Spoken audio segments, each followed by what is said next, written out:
3, and this is the Long Letter Podcast, though I am kind of doing it a little bit differently this episode. I am not in my usual location. I am working from my little stairway loft desk area at home, and I don't have an interview today. I do have more interviews lined up, and I'm working on finding the time to do that. But right now, life is kind of crazy. So I just wanted to do a quick episode and share some of the stuff that's been going on, um, and kind of what I hope to see going in the future for this podcast. And so, first of all, it's Christmas Eve. So Merry Christmas to everybody. And I hope your Christmas winter season is going well. Excuse the train in the background. I'm not in a treated room. My kids are downstairs playing Minecraft right now, so you might hear them make noise or start talking trash to each other, or trash talking each other, I guess. Yeah, and so what's been going on here? Recently, my wife has had surgery, and she's been going through the recovery for that. Her recovery is going really well. There have been no complications, and the results of the surgery look to be really good. No concern for follow-up there, but due to that, I've been home taking care of her as well as the household and the 4 kids, and it's been pretty stressful, pretty tiring. It's also been a really rough winter. We have just tons of sickness going around. I know that a lot of my friends and family are currently dealing with stuff. There's like RSV and COVID and flu and cold, sometimes all at once. And so we've been kind of hunkered down to the house. The last thing my wife needs while recovering is to get sick. And so it's been kind of a trying time. It's been exhausting. And it's just, it's dark outside and everybody's just kind of shot. But we're doing okay. Things are going okay. But because of this unforeseen issue, it's kind of derailed the podcast timing a little bit. I had hoped to do more, but here we are. So I just wanted to give an update on what's going on there. And I also want to talk a little bit about what I'm doing with this podcast. And the truth is that I have no idea. I started a blog, and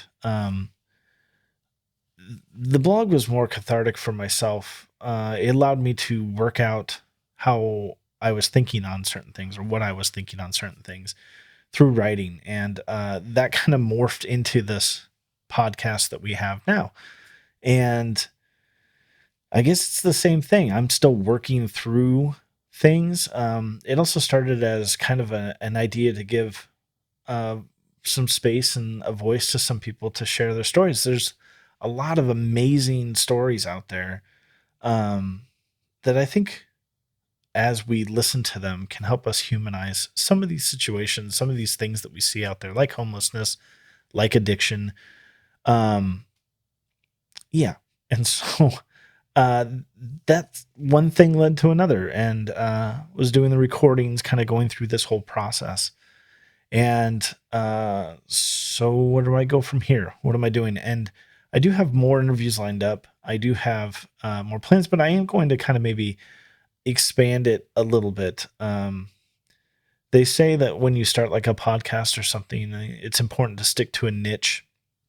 And I'm going to struggle with that because I have interests that, while they are overlapping, are broad and go in a lot of different directions. And I want to process and work through those things. So while I'm going to continue on with discussing homelessness, discussing addiction, having interviews on, we're probably going to touch on stuff regarding mental health as well. And I'm just going to try to expand out. I'm also a Christian. My faith is a pretty critical part of who I am. And I'm going to wrestle with these ideas in that context as well. And so, yeah, it might not stay in a perfect niche. And that's fine, because this is free and you don't have to listen to it if you don't want to. If you have feedback I definitely encourage you to reach out. Those who have reached out so far, thank you so much for your feedback. Thank you for your encouragement. Thank you for just everything. The whole process has been very life-giving to me. Hearing others share their story and being a part of sharing that has been amazing. And my wife asked, "Well, how many interviews are you going to do? Like, where's this going?" And I said, "I don't know. We've got 80,000 people in our area. Maybe I'll do 80,000 interviews. I doubt it, but uh, we'll see kind of where it's going." So there's still a plan, but I'm taking it kind of one thing at a time. And so, yeah, that's what brings me here right now, is to kind of just share with you listeners what the plan is, and what I kind of want to do going forward. And so feedback is welcome. You can contact me through my blog, or if you're friends with me on social media, feel free to reach out. I'm very interested in these discussions and input and feedback. And so one thing that I might be doing more of is picking a topic and having a discussion panel on it, and just kind of working through some of these issues, because life is complex and most of these issues are complex, and it's not always as easy as we think it is. And so that's where I'm at now. So today's quick episode hopefully won't be very long. I just wanted to kind of give you an idea of where I thought things could go, where they should go, and what I'm looking at. I'm just going to solicit feedback. If you have anything to share with me, I'd love hearing from you. And I want to kind of take a moment. It's winter break for a lot of you. Some of you are off for Christmas or whatever. And I wanted to share a book that I have found to be profitable. It's an interesting book. It's short, it's succinct, and it's something that I think a lot of people could curl up and read while you have some downtime, especially when it's dark and dreary outside like we've had recently. And before I do in that, it's kind of like a little hobby of mine. I like to collect little theology books and read them. I find it interesting how people package their faith into a short statement, short book. And I have lots of them. One of this is Invitation to Faith by John Macquarie. It's a really interesting book. I think it was published in mid-90s or whatever. I like that one. Dear Mr. Brown. This one's an old one. This is by Harry Emerson Fosdick. Interesting as he writes letters to a pretend person discussing topics of religion and faith. And there's more. Mere Christianity. A lot of people have read that one. That one's obviously very famous and popular. These are books that are kind of like in that vein of books there. For the Life of the World by Alexander Schmemann. I don't know how to say his last name. He's an Eastern Orthodox writer. Really good book. Jesus and the Disinherited by Howard Thurman.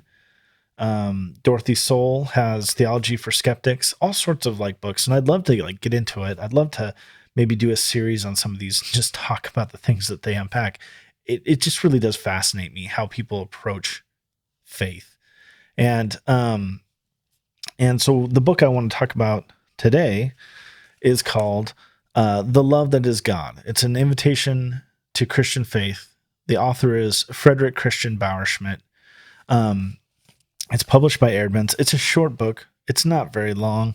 I think it's a really winsome book, and it's actually a quick read. Basically, he had done a homily, and somebody came up to him afterward and kind of wished that their child was able to hear that homily. It would have been valuable. He eventually turned it into a book, and the book is, like I said, it's a pretty quick read. So if you're looking for a book to settle down with during these dark days, this would be a quick book, and it's I think it's kind of affirming, life-affirming type book. And I'll kind of get into that, why I think that is. Now, just a real quick aside here. I read a lot of books. I read books from a wide range of backgrounds, scholars, authors, um, different segments of Christianity. Not everything is an endorsement. Some things, there's just some good that comes out of a book and some that I disagree with or whatever. But I think there's always value in reading across a wider spectrum than maybe what your current circle contains. And so today's book, this book that I'd like to encourage is The Love That Is God. And um, I'm going to tell a story from my friend Cole, who talks about what he calls the dog butt hook of theology, which is um, he's got these coat hooks things. You come into the house, you put your coat up on a hook. The hook is a dog tail or whatever, and so he calls it the dog butt hook. It's that thing that we kind of hang all of our faith off of, and this comes from um, Jesus's response that, what is the greatest commandment? He says to love the Lord your God with all your heart, soul, mind, and strength, and to love your neighbor as yourself. That's sort of a dog butt hook statement that kind of you hang the rest of your theology off, you hang the rest of your faith off of, and how you kind of process stuff. It's an underlying principle or an ideology or whatever you want to call it. And I think this book, The Love That Is God, is a book it's similar in that. And it basically, its claim is that the radical claim of Christianity is that God is love. And he unpacks all of that. It's only 5 chapters long. And he unpacks all of that. He recognizes the complexities of saying that God is love. He addresses the issue of it being some sort of fuzzy, hallmarky type thing that you just throw out there. We write it on little signs and bumper stickers or whatever. The trivialization of that, as well as the abuse of that, he's fully aware of. And he kind of takes that aside. And then he also points out the concept of what kind of love, like what does it mean that God is love? He breaks down one, that all of our God talk is analogical. It is ostensive. It's not saying that it is this thing. It's saying that this is what it's like by pointing to it, sort of thing. And so if you kind of take out the commercialization of it, if you take out the quick quips and phrases of God is love, if you kind of remove that, you recognize that, when we talk of God in this way, it is complicated, and it kind of hits to a different way of knowing things. And so he's a teacher, apparently professor, and he'll ask his students, do your parents love you? This is kind of how he opens this up, and it's kind of tricky. He admits that it's tricky to get into that because some people can come from a poor background or can have a bad home life. But the idea is kind of general enough that people do understand what it means to be loved. They know that it's not an opinion necessarily. It's like, it's my opinion that my parents love me, nor is it necessarily a type of knowledge like some sort of fact that science would find out there. And yet the underlying type of knowledge that it is something that we stake our lives on. It's something that's incredibly important. It's something that we value a great deal. And the technical word for that, I don't even think he uses in the book, is epistemology. It's how we know what we know, sort of stuff, and what kinds of knowing that there are. And his argument is that there's a type of knowing what it means to be loved that represents analogically who God is, and that Christian radical idea that God is love. He expands on that, and it's a quick read. It's, I think, profitable for most people to kind of get an idea. It's sort of a dog butt hook concept theologically that I think works. And I've recommended this book to several people, and I've gotten good feedback from them. Like I said, it's a book that I've liked, and there's only 5 chapters. I'm trying to find the chapters here. Sorry. The first one is God is love, where he kind of unpacks, what does that mean? What's it mean to say that God is love? The pros and cons and the dangers of doing this.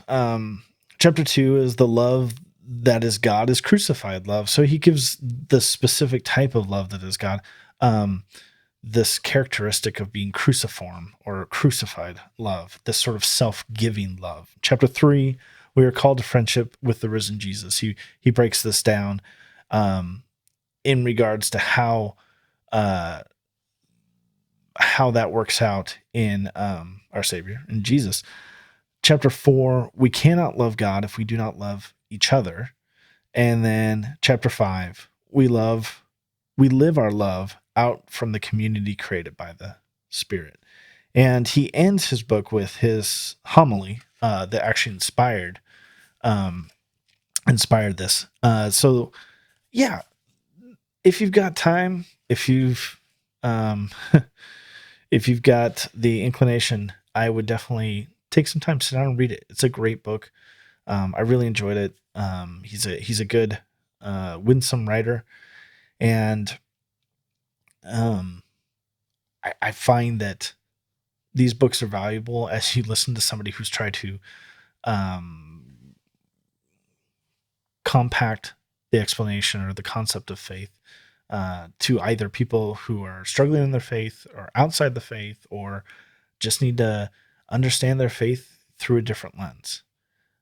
Pretty valuable. I've enjoyed it. So that's my book recommendation. That's my podcast episode. It's quick. I hope you enjoy my my set here of working in a stairway loft. Anyways, I just wanted to wish everybody a Merry Christmas. I hope your winter, your Christmas time, your end of the year is going smoothly. I hope all are healthy and can avoid sickness. And I just want to thank you for all the feedback that many of you have given me regarding the podcast, regarding articles I've written. I do appreciate it. It encourages me. It inspires me. I hope you can look forward to some of the more content that I hope to be able to develop here, both in interviews as well as in talking about certain topics. And I do have more books like this, as well as things I'd like to get into. So maybe I'll do a few sessions on, a book review or walk through it, similar to what I did on my blog for Grace Can Lead Us Home, which is a really great book about homelessness, addiction, and all of the myriad of tangled mess that can be, and how we as Christians can respond to it. So anyways, thank you for your time. Like I said, hope you have a good Christmas, and I will talk to you later.